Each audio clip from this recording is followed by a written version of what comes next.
Thank Now you. for some perspective on the other side, I want to welcome to the show Republican South Carolina Senate candidate Mark Lynch. This is a seat that would be the one vacated by the late Lindsey Graham, who passed away suddenly last weekend. Mark, let me get your thoughts on the other side in terms of the strategy with this conflict with Iran, this latest round of strikes over the last 7 days, as many have been hoping that there would be some sort of off-ramp here to maybe some peaceful negotiation and then getting out of this conflict again better than we started. Yes, Alicia, thank you for having me on. You know, it's a complicated issue. We don't have access to all the knowledge with Trump's intel. We have people that are tired of endless wars. We want to bring our men and women home, but we have an enemy that's not going to negotiate with us. They're lying to us, and we cannot let them get their hands on nuclear weapons. So we have to be patient, trust the intel that President Trump is working with, and try to end this rapidly and go to our own energy independence with our own oil that we have here in America and help find ways to bring the pricing down and bring back affordability now. Yeah. As I mentioned a moment ago, I think by most analysts that I've spoken to, that's by and large probably the #1 thing on the ballot come November in the midterms. How concerned are you about the potential longevity of this war, not to mention the cost, both in dollars and cents and lives? I mean, I think so far, and this is only as of June 23rd, I believe, of this year, we're talking about $40 billion on this war already, as many American households, to your point, are struggling to potentially put food on the table and put gas in the car. Yeah, I mean, everybody's concerned with war. That's the last thing we all want. We want to get out of here quick and get it over with and get back and focus on what's going on with our national security threat within our borders, with terrorist cells and the things that are other national threats like flock cameras.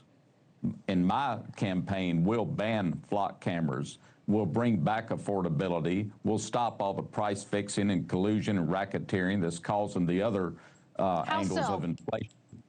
Well, we got to control big corporations that are setting the prices. I know we finally have got a handle on BlackRock, and we're bringing back affordability for young people so they can afford to buy a home. They're very concerned as they enter into adulthood and start their own lives. How are they going to have the American dream? Yeah. So we're working on that. And we've got to stop the foreign influence from China stealing our sovereignty and the ability to run our own country. You know, America's not for sale, and our land's not for sale, and we've got to focus on those issues too. Those are all national security threats, and bring manufacturing back home to America and provide Americans jobs. Let's talk about your Senate race. Darlene Graham Nardone, the sister of the late Senator Lindsey Graham, was named to fill out his term. She was recommended by President Trump as a tribute to Lindsey. What do you make of this move, given how prominent Senator Graham was in the Republican Party? You know, it's hard. It's got to be hard on Darlene. She's barely been able to grieve her loss of her brother, and then being thrown into this. I can't imagine what that's like. But we didn't just jump into this race. We started this race with focus, with God's appointment, and the people calling us to run with our true conservative platform over 2 years ago. I'm not a career politician. I'm a successful businessman that's grown our family business 35 times the last 40 years, debt-free, and I'm a deacon and a patriot, and I'm willing to keep going. This opened the door up for us to finish what we started, and that's what we plan to do.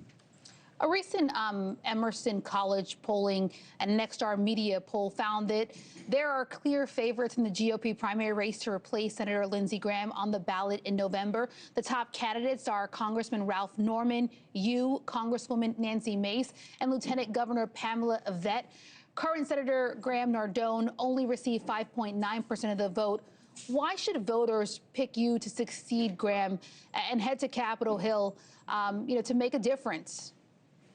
Well, again, this isn't a career. It's something we're doing because we're trying to bring truth and true conservative values back to America and keep America first agendas first. And Republicans want that. The citizens have voted. They're looking for us. They're all of our people that helped us and sacrificed in the campaign for 15 months called, and we're ready to go. So we have the momentum. we have the edge, and people know that I'll stand for the right things in Congress, and that's what Trump wants, and I'll be making America great again, following the MAGA agenda and the support that the president has. Good luck on your race. Obviously, big shoes to fill there in your state, South Carolina. Senate candidate Mark Lynch, really appreciate your time. Thank you for having us on today. Of course. All right, Canadian Wild.